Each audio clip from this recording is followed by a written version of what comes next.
আমরা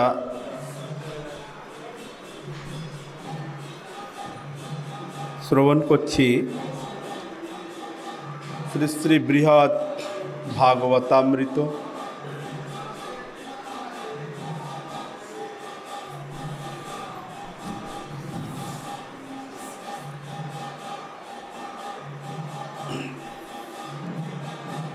গোপকুমারের থেকে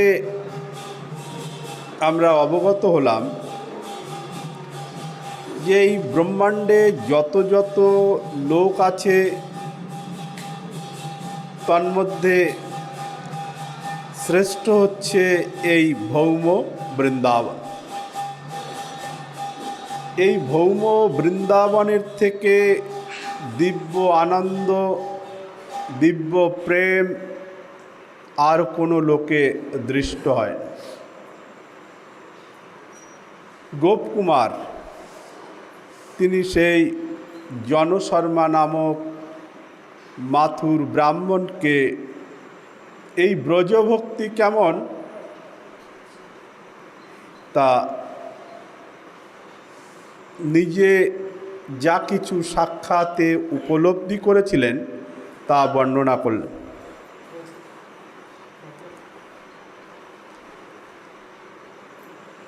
জনশর্মা ব্রাহ্মণ, তার কোনো জ্ঞান ছিল না, কিন্তু কামাখ্যা মায়ের কৃপায় এই লোভী, অর্থলোভী ব্রাহ্মণ মায়ের থেকে 10 অক্ষর গোপাল মন্ত্র প্রাপ্ত হয়ে সংসারের সমস্ত মোহ মায়া পরিত্যাগ করে বিভিন্ন জায়গায় ভ্রমণ করতে করতে বৃন্দাবনে এসে গোপকুমারের সঙ্গে সাক্ষাৎ হয়েছিল। শ্রীমতী রাধারানীজিও তিনি কত কৃপালু, কত দয়ালু যে তিনি স্বরূপকে অর্থাৎ গোপকুমারের অপর নাম, ভগবান শ্রীকৃষ্ণের দেওয়া নাম স্বরূপ, তা সেই স্বরূপ কৃপা করে রাধারানীর আজ্ঞাতে জনশর্মা নামক ব্রাহ্মণকে দিব্যাতি দিব্য গোলক মাহাত্ম্য, শ্রীধাম বৃন্দাবন মাহাত্ম্য শ্রবণ করান।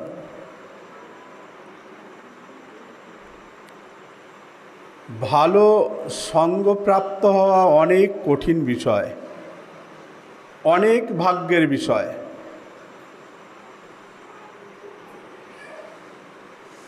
বহু জন্ম সমার্জিতেন, বহু বহু জন্মের যদি ভাগ্য থাকে তাহলে সৎ ব্যক্তির সঙ্গে সঙ্গ লাভ হয়। নাহলে চোর, ডাকাত, বদমাশ, স্থূল বুদ্ধি সম্পন্ন তাদের সঙ্গে পরিচয় হয়, তাদের সঙ্গে আলাপ আলোচনা হয়। কিন্তু শাস্ত্রে বলছেন কোনো ভদ্র ব্যক্তির সঙ্গে পরিচয় হলে সেটা স্বাভাবিকভাবে হয় না। বহু জন্ম সমার্জিতেন, ভদ্র মানে কি? ভদ্র মানে সভ্য, সভ্য মানে সাধু। আমরা মনে করি ভদ্রলোক মানে কি?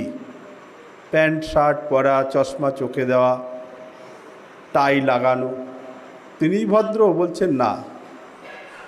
ভদ্র মানে যিনি সভ্য, যার চিত্তটি সাধু স্বভাব সম্পন্ন, সর্বদা পরের মঙ্গল করা, পরের উপকার করা, কারো কোনো অনিষ্ট চিন্তা না করা, তারাই সভ্য, তারাই ভদ্র, তারাই সাধু।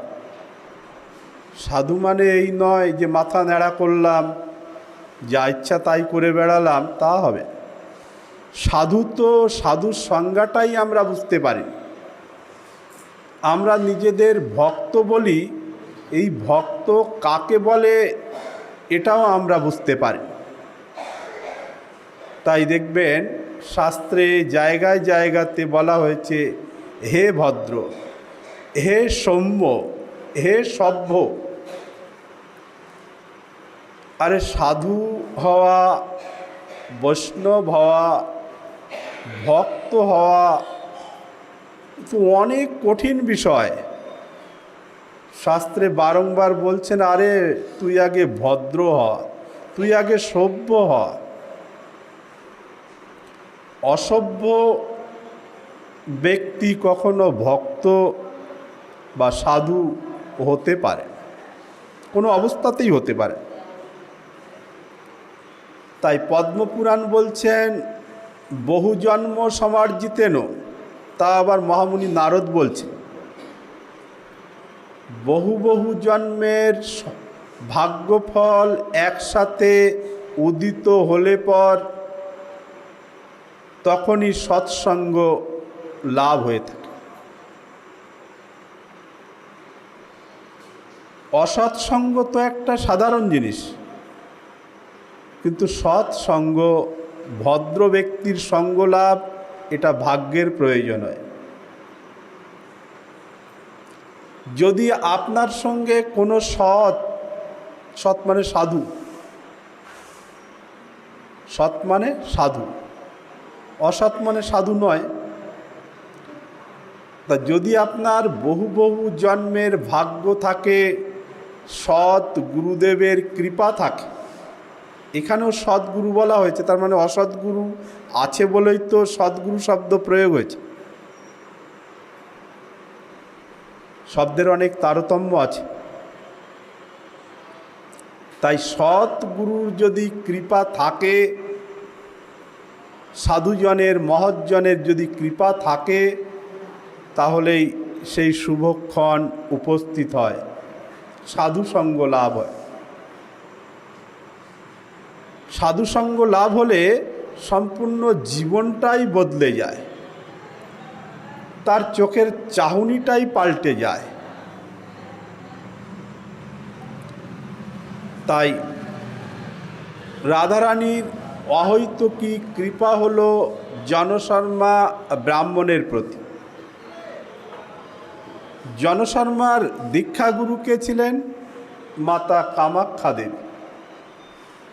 তা মাতা কামাখ্যা দেবী তিনি তো পরমা বৈষ্ণবী,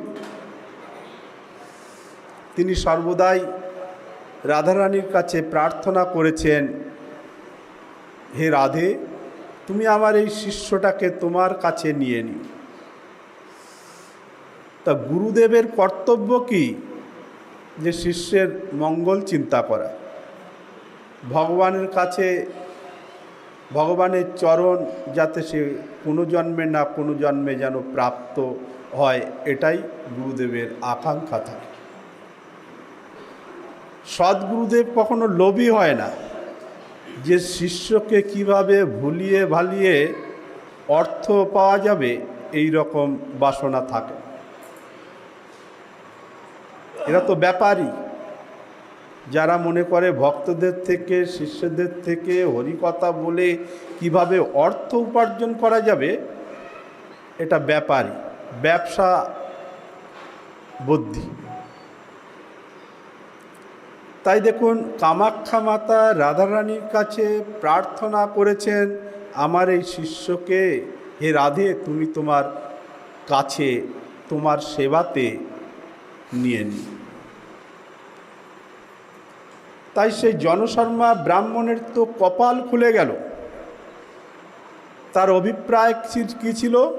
যে অর্থ প্রাপ্ত কিভাবে হয়। যারা কৃষ্ণ ভক্ত বলছেন তারা মহাত্যাগী, এটা তো একটা কথার কথা। যিনি কৃষ্ণ ভক্ত হবেন, অনিমাদি অষ্টসিদ্ধি তার পেছনে হাত জোড় করে করে ঘুরতে থাকে। সে যখন যা চাইবে তখন সেটা তার ফলীভূত হয়ে যাবে।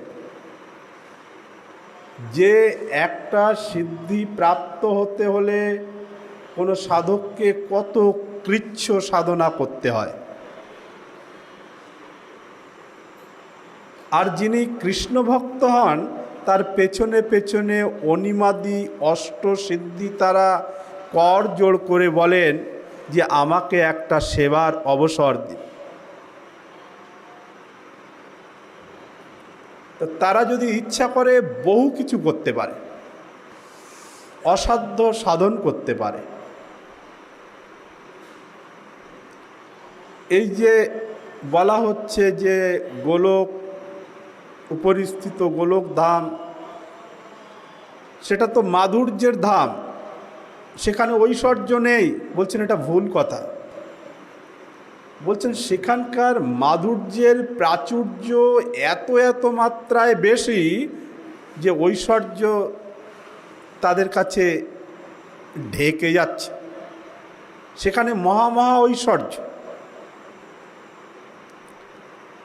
যা হোক, রাধারানীর কৃপায় গোপকুমারকে রাধারানী আদেশ করেছিলেন যে দেখো স্বরূপ, আমার এক ভক্ত আসবে, এক ব্রাহ্মণ, মাথুর ব্রাহ্মণ, তাকে তুমি জ্ঞান প্রদান করবে। তার কোনো জ্ঞান নেই, চিত্তটা সরল, তুমি তাকে জ্ঞান প্রদান করে তোমার প্রভুর সেবায় নিয়োজিত করে নিও।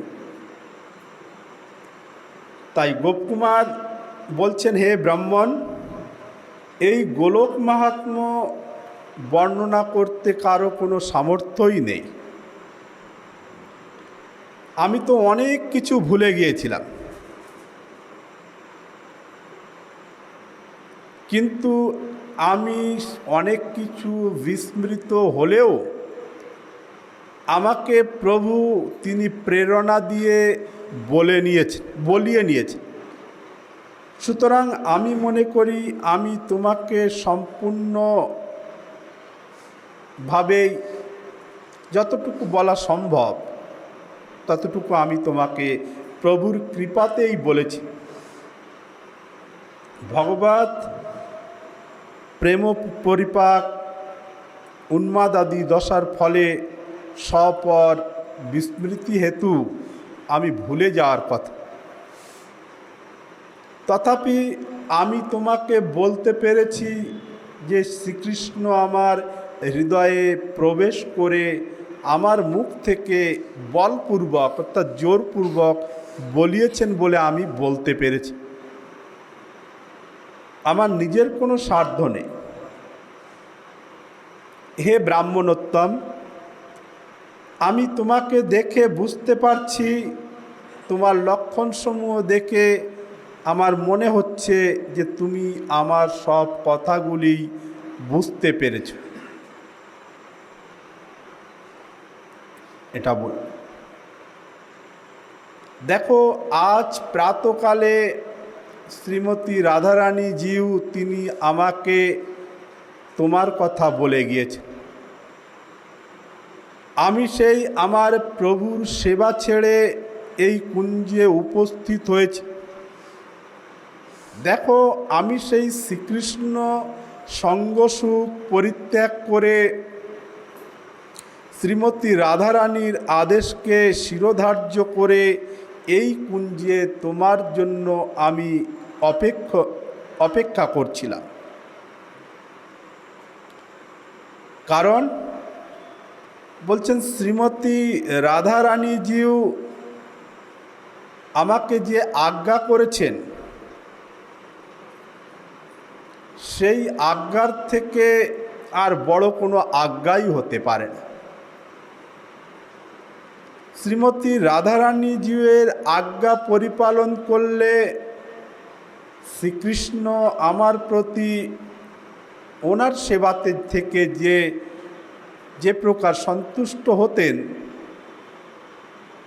যে প্রকার সন্তুষ্ট শ্রীকৃষ্ণ সেবায় লেগে থাকলে তিনি সন্তুষ্ট হতেন, আমি যে এই রাধারানীর কৃপায় রাধারানীর আদেশে তোমাকে যে উপদেশ দিলাম, এতে আমি শ্রীকৃষ্ণের থেকে দূরে সরে এসেছি, কিন্তু এতে শ্রীকৃষ্ণ কোটি কোটি গুণ সন্তুষ্ট হবেন আমার প্রতি। তা শ্রীমতী রাধারানীর কৃপা হলে শ্রীকৃষ্ণের ভজনের অপেক্ষা থাকে না। শ্রীকৃষ্ণ এটা ভাবেন না যে কই আমার তো ভজনা করেনি, এটা ভাবেন না, না আমার প্রিয়ার ভজনা করেছে, আমার প্রিয়া শ্রীমতী রাধারানী কৃপা করেছেন, সুতরাং তিনি স্বাভাবিকভাবেই সন্তুষ্ট হয়ে যান। শ্রী প্রবোধানন্দ সরস্বতীপাদ রাধারস সুধা নিধিতে বলছেন, যো ব্রহ্ম রুদ্র শুক নারদ ভীষ্ম মুখৈরালক্ষিত ন সহসা পুরুষশ্রুতস্য সদ্য বশীকরণ চূর্ণমনন্ত শক্তিং তং রাধিকা চরণ রেণুম অনুস্মরামি। অর্থাৎ শিব, ব্রহ্মা, শুকদেব, মহামুনি নারদ, ভীষ্ম এবং প্রমুখ প্রমুখ শ্রেষ্ঠ ভাগবতগণ সহসা যার দর্শন লাভ করতে পারেন না, সেই পরম পুরুষ শ্রীকৃষ্ণ সদ্য বশীকরণে পরম সমর্থ। তা বশীকরণ চূর্ণের ন্যায় অনন্ত শক্তিসম্পন্ন শ্রী রাধার পাদরেণুকে নিয়ত স্মরণ করি। তা সেই শ্রীকৃষ্ণকে সহসা কেউ প্রাপ্ত হতে পারে না, কৃপার মাধ্যম থেকেই প্রাপ্ত হওয়া যায়। তাই গোপকুমার বলছেন যে শ্রীমতী রাধারানীর কৃপা হলে সমস্ত কিছুই সম্ভব। শ্রী রাধারানীর প্রেম পরম মহান, শুধু মহান নয় পরম মহান, এবং তিনি সাক্ষাৎ প্রেম লক্ষ্মী, প্রেমের দেবী। সুতরাং তার যে কোনরূপ সম্বন্ধ মাত্রের শ্রীকৃষ্ণের অতিবশ্যতা পরম যুক্তিসিদ্ধ। অর্থাৎ পরিষ্কার বাংলা ভাষা হচ্ছে যে রাধারানীর কৃপা যদি একবার কারোর প্রতি হয় তাহলে শ্রীকৃষ্ণ কৃপার অপেক্ষা থাকে না। এই যে ব্রজের সমস্ত ভক্তেরা দেখবেন সমস্ত ব্রজমণ্ডলে রাধে রাধে শব্দ প্রতিধ্বনিত হয়। সমস্ত বৃক্ষ লতা রাজি যাবতীয় যা কাছে সব দেখবেন রাধে রাধে বলা হয়। শ্রীকৃষ্ণকে পাওয়ার অতি সরলতম উপায় রাধারানীর চরণাশ্রয় করলে প্রভুকে অতি অনায়াসে লাভ করা যেতে পারে। তা স্বরূপ এই প্রকার বহু কথা বললেও বিপ্রের প্রেম সম্পত্তির উদয় হল না। প্রেম সম্পত্তির উদয় হল না। তখন স্বরূপ অর্থাৎ গোপকুমার কি করলেন, সেই জনশর্মা ব্রাহ্মণের মস্তকে হাত রাখ। যখন মস্তকে হাত রাখলেন তৎক্ষণাৎ সেই মহাত্মার চিত্তে অর্থাৎ সেই ব্রাহ্মণের চিত্তে সতই কৃষ্ণলীলা স্ফূর্তি প্রাপ্ত হল। তাই মহৎ সঙ্গের মাহাত্ম্য এইরূপই পরম অদ্ভুত। তা এই মাহাত্ম্য প্রভাবে বিপ্র সদ্যই স্বরূপের ন্যায় তিনিও কৃতার্থ হলেন। তিনি কৃষ্ণপ্রেমে মাতোয়ারা হয়ে উঠলেন।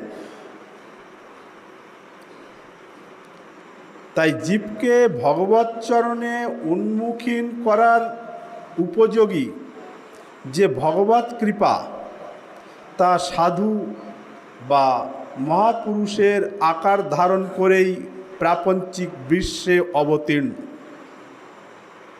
সুতরাং সাধু মহৎগণই ভগবৎ কারুণ্যঘন মূর্তি। যারা দেখবেন সত্যকারের সাধু, তারা আরে তার কি প্রয়োজন আছে? এক জায়গাতে বসে থাকলেই যখন সমস্ত কিছু উপলব্ধ হয়ে যাচ্ছে, তাহলে তার গৃহীর দ্বারে দ্বারে যাওয়ার কি প্রয়োজন? তারা কেন যায়? যে না, জীবের মঙ্গল হবে, সংসারী জীবগণ তারা কৃষ্ণ ভক্ত হবে, কৃষ্ণ ভক্ত হলে সংসারের জ্বালা থেকে তারা নিবৃত্তি লাভ করবে, পরম শান্তি লাভ করবে। তাই তারা গৃহীদের গৃহে গৃহে যান। এই যে সাধু গুরু বৈষ্ণবেরা এই পৃথিবীতে, এই বিশ্বে বিচরণ করেন কেন? যে বহির্মুখ জীবগণকে, মনুষ্যগণকে কৃষ্ণ উন্মুখ করা, কৃষ্ণ ভক্ত করা। তাদের অহৈতুকী কৃপা। তাই তো সাধু মুনিরা তারা ভগবানের দ্বারাই প্রেরিত হয়ে গৃহীদের দ্বারে দ্বারে গিয়ে তারা তাদের মঙ্গল বিধান করে থাকে। সাধু কৃপায় কিনা সম্ভব। সিদ্ধ জগন্নাথ বাবা বৃন্দাবনে বহুকাল ছিলেন। অন্তিমে ইচ্ছা হলো যে তিনি নবদ্বীপ চলে যাবেন, গৌরহরির ধামে চলে যাবেন। বয়স হয়ে গেছে, অথর্ব, চলতে ফিরতে পারে না। তার এক শিষ্য ছিল বিহারী দাস। তা বিহারী দাস এই ব্রজে জন্ম, তার ব্রজবাসী, কিন্তু তার বিদ্যা বুদ্ধি কিছুই ছিল না, পড়াশোনা কিছুই জানতো না। কিন্তু তার বাবার প্রতি একনিষ্ঠতা ছিল। তিনি গুরু সেবায় লেগে পড়লেন। কোথাও গেলে জগন্নাথ বাবাকে একটি বড় ঝুড়ির মধ্যে রেখে মাথায় করে নিয়ে যেত।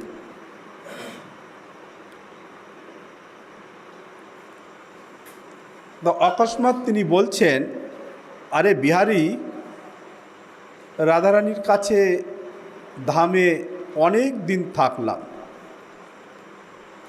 এখন আমার এই বৃদ্ধ বয়সে মনে হচ্ছে আমি গৌরহরির ধামে গিয়ে অন্তিম নিঃশ্বাস ত্যাগ করব।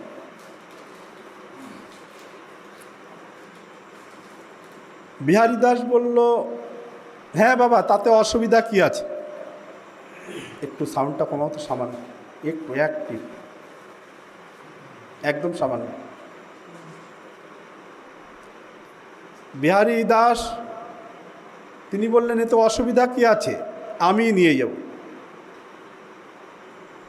বিশাল ঝুড়ি, তার মধ্যে কিছু নরম কাপড় চোপড় পেতে বাবাকে বসিয়ে তিনি মাথায় করে নবদ্বীপের দিকে যাচ্ছে। এটা সাধারণ কথা।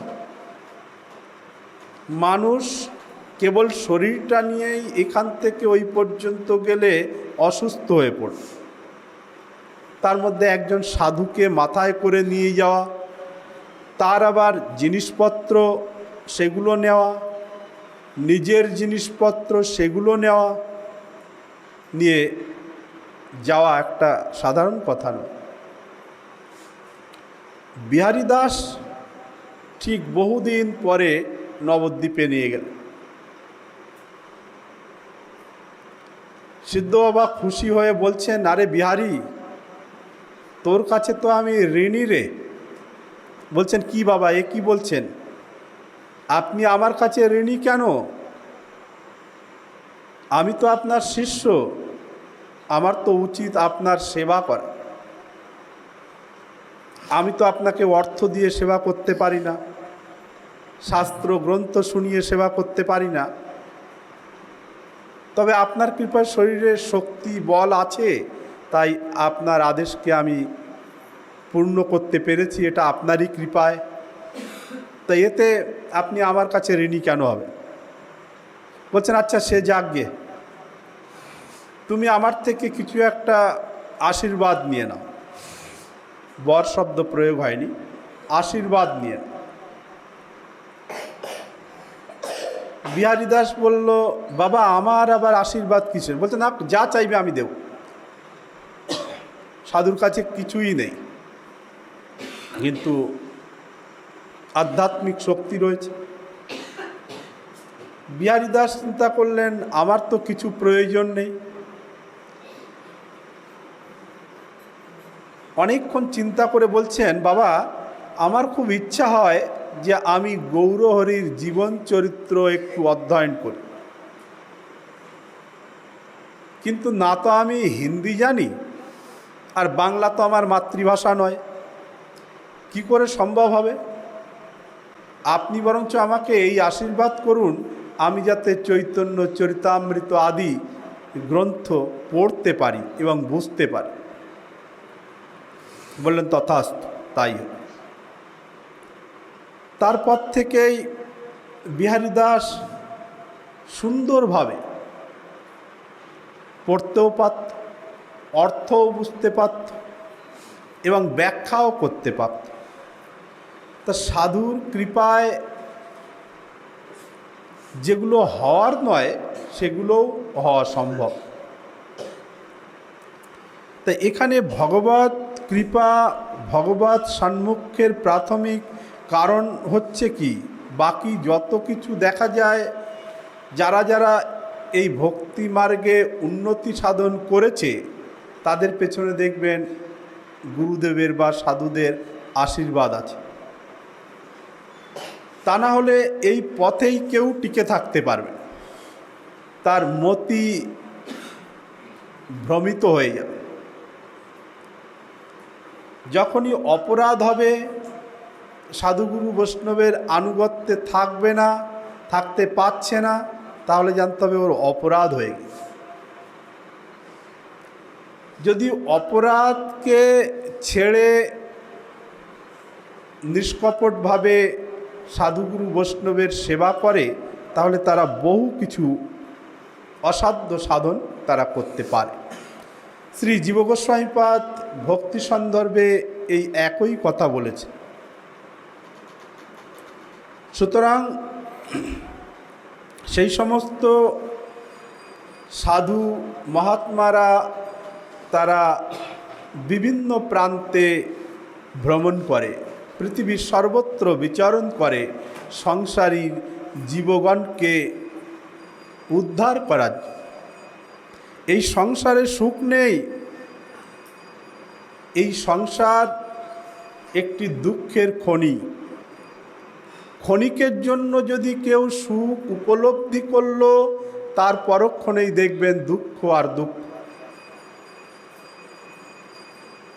অনেক দুঃখ। তাই ভজন করতে হলে সাধুগুরু বৈষ্ণবের চরণ আশ্রয় করতে হবে। আশ্রয় লইয়া ভজে তারে কৃষ্ণ নাহি ত্যাজে, আর সব মরে অকারণে। সাধুগুরু বৈষ্ণবের চরণকে আশ্রয় করতে হবে। তাহলেই এই ভক্তিমার্গে যদি টিকে থাকা যায়, ভক্তিমার্গে যদি কিছু উন্নতি সাধন করা যায়, সেটা সাধুগুরু বৈষ্ণবের কৃপাতেই সম্ভব। আর যারা যারা এই ভক্তিমার্গে উন্নতি সাধন করেছেন, তাদের জীবন চরিত্র দেখবেন হয় গুরুদেবের কৃপা, আর তা না হলে কোনো সৎ সাধুর কৃপাতেই তারা এই ভক্তি রাজ্যে অনেক কিছু করতে পেরেছে। এই বৈষ্ণব ধর্মটা হচ্ছে কি, আনুগত্য স্বীকার করা। স্বতন্ত্রভাবে কিছু হবে না, স্বতন্ত্রভাবে স্বেচ্ছাচার হয়ে উঠবে না, শাস্ত্রের অর্থ বুঝতে পারবে না, কোনো ভালো কিছু বললেও সে ধারণ করতে পারবে। তাই এই সম্পূর্ণ আনুগত্যময়ী ভক্তি, তাতে আপনি দেখুন নিজেদের গুরু পরম্পরায় গুরুদেবের আনুগত্য, যারা মধুর রসের উপাসক তারা গুরুরূপা মঞ্জরীর আনুগত্য, তারপরে আবার যখন রাধারানীর সেবা করা, কৃষ্ণের সেবা করার ইচ্ছা, তাহলে প্রথমে সখীদের আনুগত্য স্বীকার, তারপরে শ্রীমতী রাধারানীর আনুগত্য স্বীকারের মাধ্যম থেকে শ্রীকৃষ্ণের সেবা লাভ করা যায়। সুতরাং সম্পূর্ণ আনুগত্যময়ী সেবা ভক্তি। যদি কেউ মনে করে আমি স্বতন্ত্র, তাহলে তার কিছুই হবে না, কোনো কিছুই হতে পারে না। স্বতন্ত্র ঠিক আছে, প্রথমে পূর্ণরূপে পরিপক্ক হওয়ার পরে সাধক যদি স্বতন্ত্র হয়, তাহলে তেমন কিছু অসুবিধা হয় না। কিন্তু প্রথম থেকেই যারা আনুগত্যবিহীন হয়ে মনে করে আমি স্বতন্ত্র, এরা ধীরে ধীরে স্বেচ্ছাচার হয়ে ওঠে, যা ইচ্ছা তাই করে, যেটা করে সেটা ভাবে এটাই ভালো, তারা কারো কথা শুনতে চায় না। যখন গোপকুমার অর্থাৎ স্বরূপ যখন জনশর্মা ব্রাহ্মণের মস্তকে হাত দিলেন, তখন তার সর্বাঙ্গে শিহরণ হলো এবং সে কৃষ্ণ প্রেমে মাতোয়ারা হয়ে হে কৃষ্ণ আমায় দর্শন দাও, আমায় দর্শন দাও বলে বনে বনে, এই ব্রজ বনে বনে বিচরণ করতে লাগল। স্বরূপ তিনি ভগবান শ্রীকৃষ্ণের নিত্য সঙ্গী, নিত্যসিদ্ধ পরিকর। তার স্বরূপ একদিকে সেই ব্রাহ্মণের শিক্ষাগুরু, গুরু শিষ্য দুজনেই তখন ব্রজ বনে বনে নৃত্য করে ক্রন্দন করে বলেন হে কৃষ্ণ আমায় দর্শন দাও, একবারের জন্য হলেও আমায় দর্শন দাও। একবার এই রকম করতে করতে করির কুঞ্জে তারা মূর্ছিত হয়ে গেল, গুরু এবং শিষ্য উভয়ই। অনেকক্ষণ পর যখন আবার জ্ঞান ফিরল, তারা ওই একই কথা, হে প্রভু, হে ভগবান, হে শ্রীকৃষ্ণ একবার হলেও দর্শন দাও।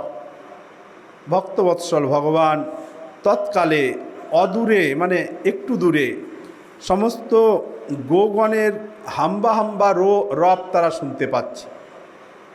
অনন্ত গাভীর দল তারা হাম্বা হাম্বা করছে, আর সেই রবও বড় অদ্ভুত। সাথে সাথে তুম্বি বীণা সখাদের শৃঙ্গাদি প্রতিধ্বনিত হতে লাগল। পরম মধুর বিশ্ব বিমোহনকারী ভগবান শ্রীকৃষ্ণের বেণুধ্বনি তাদের শ্রুতিগোচর হতে লাগলো, শুনতে পাচ্ছে।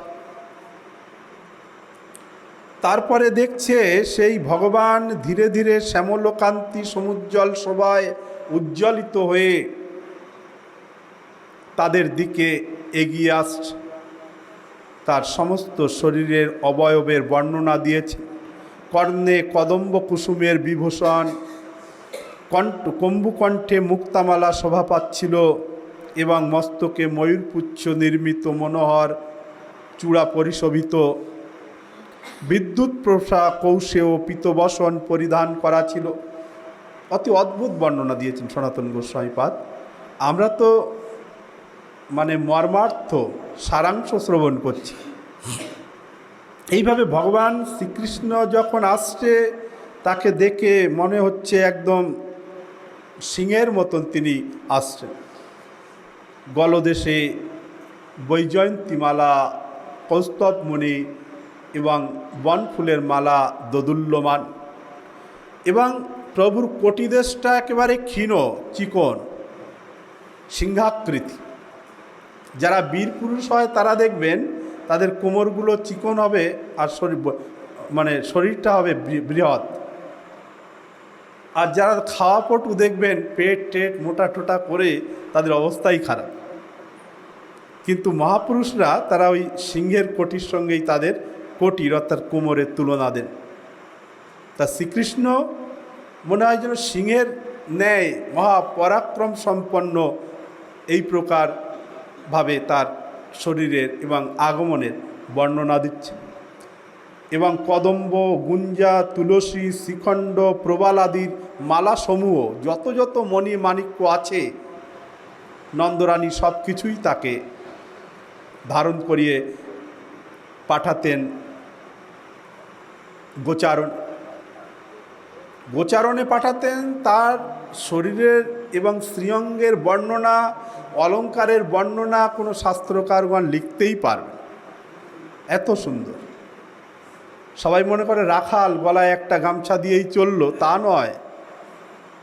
ভগবান শ্রীকৃষ্ণকে এমনভাবে মাতা যশোমতী সাজিয়ে দিতেন যে বড় বড় ভাবুকজন, বড় বড় পণ্ডিতগণ, বিদ্বৎগণ তারা সেটা লিখতেই পারত। কি লিখবে, তার বর্ণনাই হয় না। তিনি ধীরে ধীরে আজানুলম্বিত সুবলিত মহাভুজোদ্দয় সুবর্ণের দিব্য অঙ্গত কঙ্কনের উল্লাসে অতীব মনোহর ভাবে ধীরে ধীরে ধীরে ধীরে তাদের দিকে বেণু বাদন করতে করতে, অঙ্গুলি সঞ্চালন করতে করতে, আর কৃষ্ণের চোখ দুটো বড় চঞ্চল, খঞ্জন পাখির মতন বলা হয়েছে। খঞ্জন পাখি দেখবেন একবারে ভ্রমরের মতো কালো, তার মধ্যে আবার চক চক চক চক করছে, এক জায়গায় থাকে না।